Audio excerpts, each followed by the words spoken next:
Sekjen PDIP, Hasto Kristianto, yakin ia ditetapkan sebagai tersangka oleh Komisi Pemberantasan Korupsi KPK, karena dilatar belakangi oleh kepentingan politik penguasa.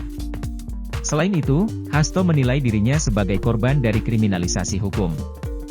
Diketahui, Hasto ditetapkan sebagai tersangka oleh KPK terkait kasus suap dan obstruction of justice ex-kader PDIP, Harun Masiku. Hasto menyatakan, kasus yang menimpanya ini merupakan bentuk kriminalisasi hukum. Hasto mengatakan, apa yang menimpanya itu tidak terlepas dari kepentingan politik kekuasaan.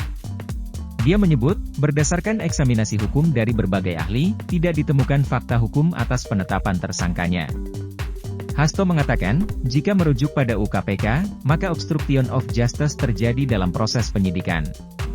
Dari hasil eksaminasi, kata dia, tidak ada bukti permulaan menurut hukum untuk menetapkannya sebagai tersangka.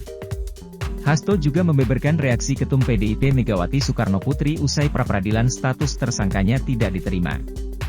Sekretaris Jenderal Sekjen PDIP Hasto Kristianto akan memenuhi panggilan Komisi Pemberantasan Korupsi KPK untuk diperiksa di Gedung Merah Putih KPK, Jakarta, pada Kamis 20 Februari 2025.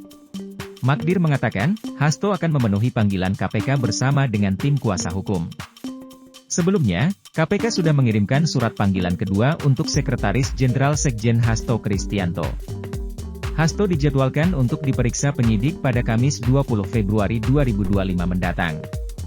KPK membenarkan Hasto mangkir dari panggilan penyidik untuk diperiksa di Gedung Merah Putih, Jakarta, pada Senin 17 Februari 2025.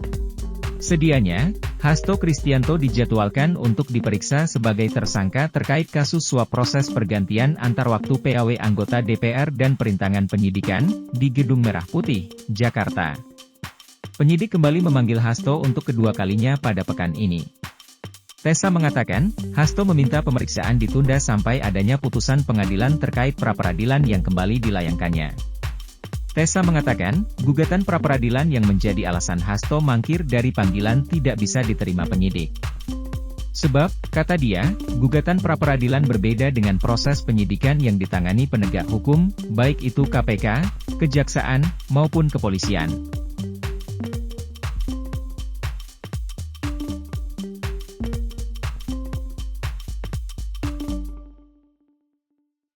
Download Tribun X sekarang.